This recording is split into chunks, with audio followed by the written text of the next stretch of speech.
பேரு. அந்த பேரை கேட்டாலே வீரம் சும்மா பிச்சுக்கிட்டு போகும். அர்ஜுனர் வில்லு, ஹரிச்சந்திர சொல்லு. அர்ஜுனா, இந்த பேரை கேட்டாலே போர்க்களம் மட்டுமல்ல, தேர்தல் களமும் அதிரும். மகாபாரத பெருநெருப்பில் எதிரிகளின் வியூகத்தை ஒரு நொடியில் சுருட்டிய அந்த சுடர், குறித்தவராத காண்டீபம் ஏந்தி வெற்றியை தவிர வேற எதுவும் பார்க்காத அந்த பார்த்தன், இன்று அதே வீரம், அதே வேகம், வில்லி வாக்கத்தில் என்ற பெயரிலேயே வில்லேந்திய பிறந்த வீரனாக நம் தளபதியின் கட்டளையை சிரமேற்கொண்டு களத்தில் விஸ்வரூபம் எடுக்க வந்திருக்கும் வெற்றி கனியை தட்டி பறிக்கும் நம் நவீன காலத்து அர்ஜுனா திரு ஆதவ் அர்ஜுனன் அவர்களை வணங்கி வில்லி வாக்கமே அதிர வெற்றி முரசு கொட்ட வருக வருக என வரவேற்கிறோம். அடுத்தவரை பத்தி பேசுறதுக்கு நான் ரொம்ப எக்ஸைட்டடா இருக்கேன்.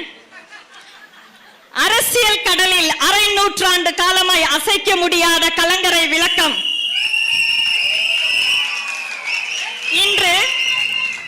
இன்று ஒரு மகத்தான திருநாள். அநேகமா எல்லாருக்கும் தெரிஞ்சிருக்கும் நினைக்கிறேன். ஐயாவோட மனசுல ஆழமா பதிஞ்சிருக்கக்கூடிய ஒரு நாள். கோடிக்கணக்கான மக்களின் இதய தெய்வமாக வாழும் புரட்சி தலைவி அம்மா அவர்களின் பிறந்த நாள்.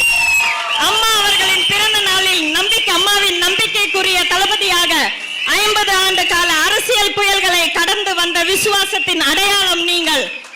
அரை நூற்றாண்டு கால அரசியல் அனுபவம் என்பது சாதாரணமானது அல்ல. 50 ஆண்டு கால புயல்களை சந்தித்த உங்கள் குரல் இன்று இந்த வில்லி வாக்கத்தில் 2.60 லட்சம் மக்களின் குரலாக எதிரொலிக்கட்டும்.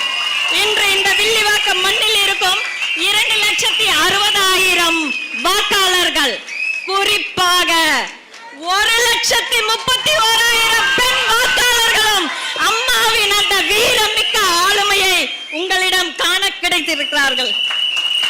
அம்மாவின் வழியில் மக்களின் சேவையை மகேசன் சேவை என புறப்பட்டு இருக்கும் நமது தமிழக வெற்றி கழகத்தின் இந்த போர்க்களத்திற்கு வழிகாட்ட வந்திருக்கும் அரசியல் பீஷ்மரே, கோட்டைக்கு வழிகாட்டும் செங்கோட்டையாய் விளங்கும் பெருமதிப்பிற்குரிய திரு K.A. செங்கோட்டையன் அண்ணன் அவர்களை அம்மாவின் நினைவை போற்றி எழுச்சியுடன் செயல் வீரர்கள் கூட்டத்திற்கு வருக வருக என இருகரம் கூப்பி வரவேற்கிறோம்.